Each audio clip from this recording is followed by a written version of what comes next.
facility that will be providing expanded health care, integrated health care for homeless families and individuals, bringing together primary health care, medical care, mental health services, addiction services, dental care, vision care, and a lot of social work to help families and individuals who are on the streets get back into housing and help improve their health and mental health status. Is this one-of-a-kind facility? It is. We've combined the health center with 78 units of supportive housing. So families and individuals currently living on the streets or in the shelters, next month will start moving in and will have a place of their own where they can recover from their homelessness and access the health services that we have in this building. What was the cost of the building?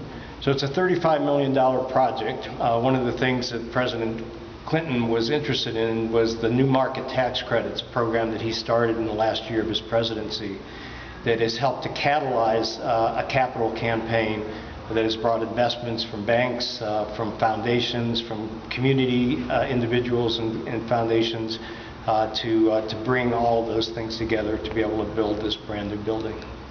What do you sense were some of his takeaways from here? Well, I think he loved to see something that was theoretical when he started it, and it took a while to catch on, to be used in a creative way to meet some of the most vulnerable people in our community. The combination of health care and housing is something that's rarely been done, but we know that people, if you don't have stable housing, it's impossible for their health and mental health status to improve. So I think the genius of the project is that integration not only of the health care with mental health services, but with the supportive housing that's so critical for these families and individuals. What was it like taking him through here? We saw little glimpses of it, but was he like hitting you with questions right and left? Yeah, he's very inquisitive and very engaging. So it was fascinating. He knew about the program. He knew about how it could work, but he learned in terms of how we're creative in terms of pulling together the new market tax credits with the low-income housing tax credit program, which is something that's very unique, and to really catalyze the investment from the community to support efforts like this. John, can you talk about some of the dynamics of the homelessness issue in the state generally, for Denver itself, and what your long-term planning policy objectives tell you about going forward and whether the need's going to grow or how fast it's going to grow? So we're seeing in Denver and in most places in Colorado housing prices that are at their highest that they've ever been, vacancy rates at their lowest. So that housing pressure is really pushing more and more families and individuals into homelessness. We're seeing an increase, about 12,000 individuals in the Metro Denver area, close to 20,000 people will experience homelessness in Colorado during the course of the year. You know, the sad thing is that we know what works. We know that supportive housing, affordable housing, combined with integrated health services like we're doing here can really make the difference. The trick and really the challenge is to bring it up to scale so that all of those people who need the housing, need that health care, can get access to it.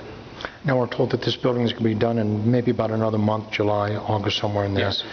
How long will this service the population now, and do you anticipate projects like this based on the similar kind of tax credits that help build this one in the future? Right, so the health center will increase our capacity by 50%, so we'll be able to not only serve more people, but serve them in a more comprehensive way. We will actually be breaking ground later this summer on 129 new apartments in Northeast Denver to meet the growing needs of homeless families and individuals. So our goal is to build as many of these types of projects as we can until the need goes away. And unfortunately, it's not going to happen very soon. Has the state or the city, have they provided you any kind of financial incentives in addition to what you've gotten through the new market credits? Right, so in all our projects, the city has invested funds that they get from HUD into the project, as has the state. Most of the funding is coming from the broader community, from the investment community, from the banks. U.S. Bank is one of the investors in this project that has really made it work. You talked a little bit about mental health services here, and I wanted to ask you about that. You know, a lot of attention is finally being paid to the fact that a lot of people we have incarcerated in jails and prisons have mental health issues.